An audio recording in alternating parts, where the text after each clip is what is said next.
दोस्तों, आज की इस बौद्ध कहानी के माध्यम से आपको कुछ ऐसे तरीके पता चलेंगे जिनसे आप धोखा खाने से खुद को बचा सकते हैं। दोस्तों, अक्सर आपने देखा होगा कि भावनात्मक रूप से कमजोर लोगों का लोग हमेशा फायदा उठाते रहते हैं।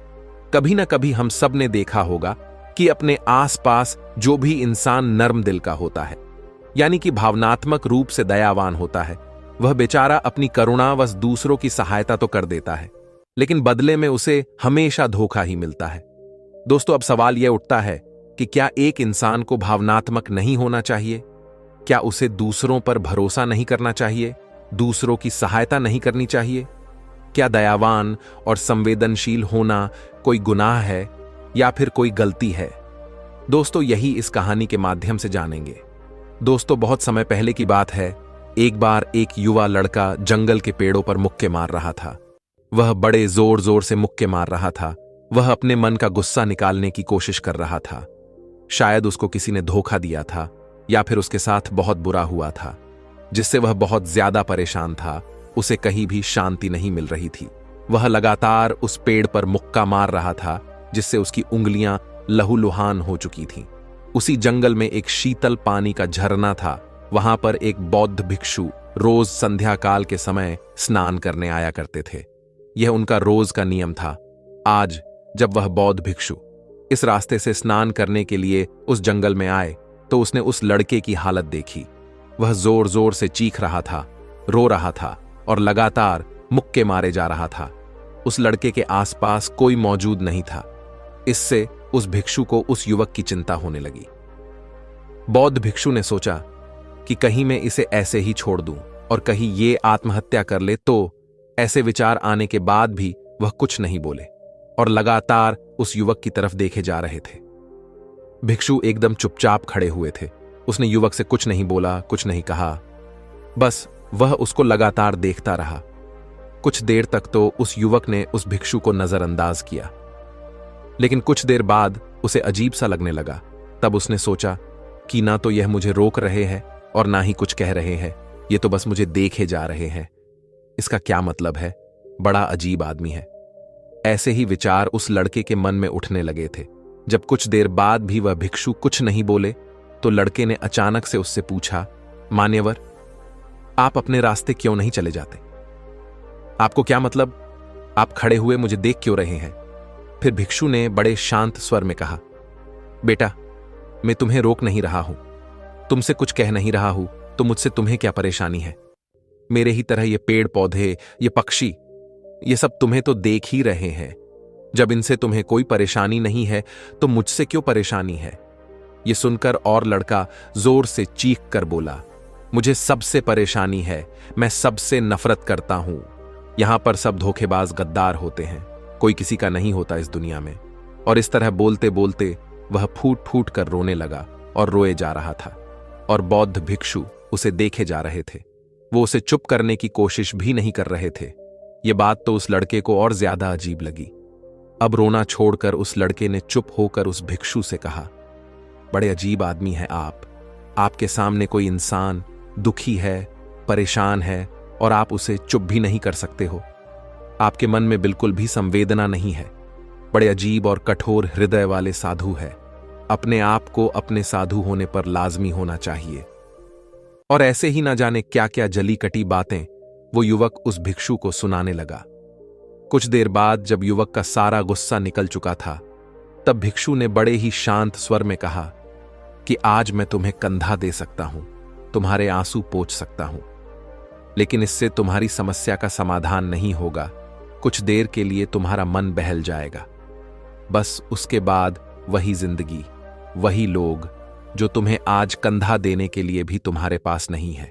फिर से तुम उसी जिंदगी में लौट जाओगे। कोई तुम्हें धोखा देगा, कोई तुम्हारा फायदा उठाएगा और तुम अपने मन को ऐसे ही तकलीफ पहुंचाते रहोगे।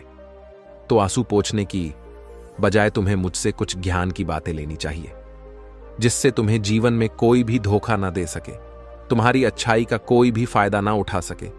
बेटा, याद रखना, आंसू पोंछने वाले तो तुम्हें बहुत मिल जाएंगे, लेकिन ज्ञान और सही समझ देने वाला कभी कभी कोई इंसान मिलता है। भिक्षु ने उसे बताया कि मैं पास ही के झरने में स्नान करने के लिए जा रहा हूं। वहां बड़ा ही शीतल पानी है। अगर तुम चाहो तो तुम भी मेरे साथ चल सकते हो। यहां पर अकेले परेशान होने से अच्छा है कि तुम झरने की शीतल पानी में स्नान करो, जिससे तुम्हारा दिमाग, मन, मस्तिष्क और तुम्हारा शरीर सब कुछ पवित्र हो जाएगा। यह सुनकर वो लड़का उस भिक्षु के पीछे पीछे चल लिया। जंगल के बीचों बीच रास्ता झरने की तरफ जाता था। जंगल में सन्नाटा छाया हुआ था। उनके पैरों तले सूखे पत्तों की चरमराने की आवाज पूरे जंगल में गूंज रही थी। आज पूर्णिमा की रात थी और आसमान में चांद अपनी उजली रोशनी उस जंगल में फेंक रहा था। उस रोशनी में दोनों उस झरने की तरफ बढ़ते चले जा रहे थे।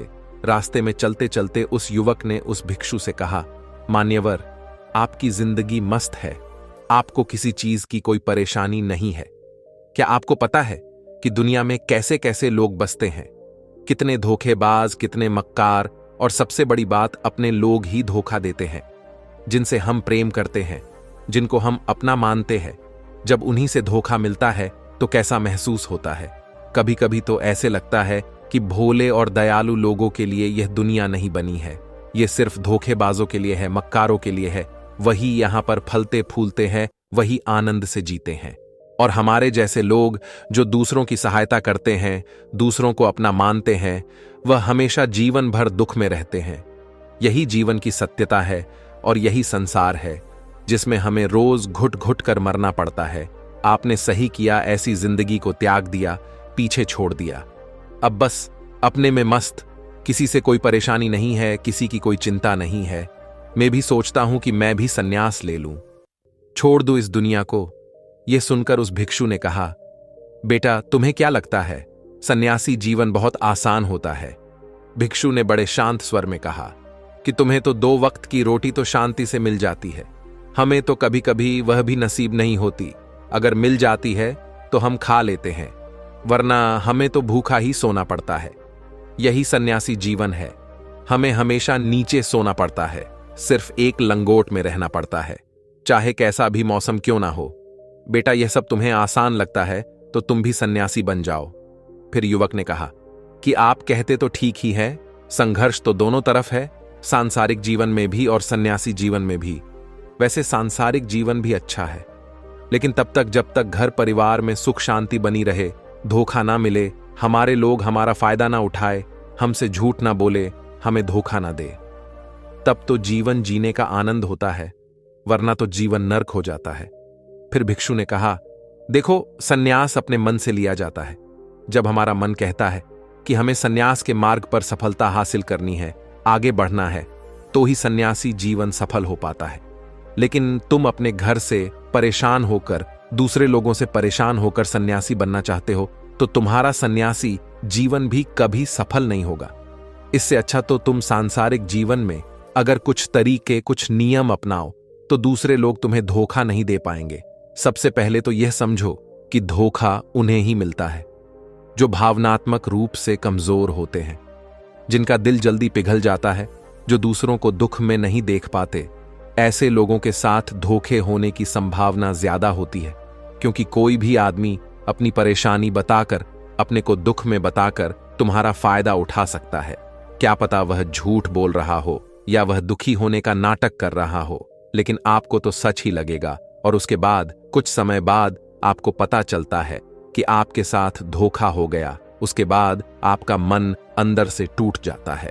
इसीलिए सबसे पहले इस बात का ध्यान रखना कि किसी भी व्यक्ति को यह एहसास मत होने दो कि तुम भावनात्मक रूप से कमजोर हो, अंदर से तुम्हारा दिल नर्म है। अगर उन्हें यह कमजोरी पता चल गई तो वह कोई ना कोई जाल रचकर आपका फायदा उठाने की जरूर कोशिश करेंगे। चाहे आप अंदर से संवेदनशील हो, दूसरों की मदद करने वाले हो, लेकिन किसी को एहसास मत होने दो, ऊपर से कठोर बने रहो।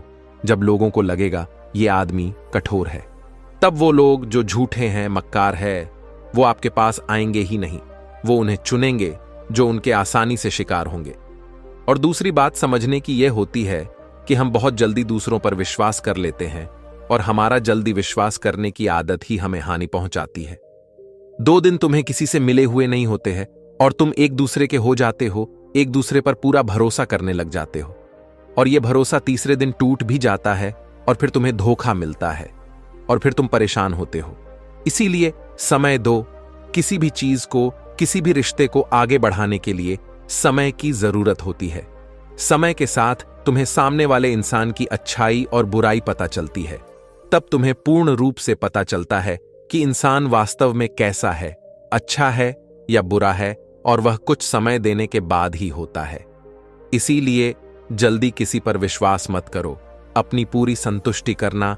अगर तुम किसी के साथ लंबे समय तक भरोसा करना चाहते हो, या किसी के साथ कोई संबंध बनाना चाहते हो, कोई दोस्ती करना चाहते हो, या फिर किसी की मदद करना चाहते हो, तो इन सभी परिस्थितियों में तुम्हें यह जरूर पता होना चाहिए कि दूसरे लोग उस इंसान के बारे में क्या सोच रखते हैं।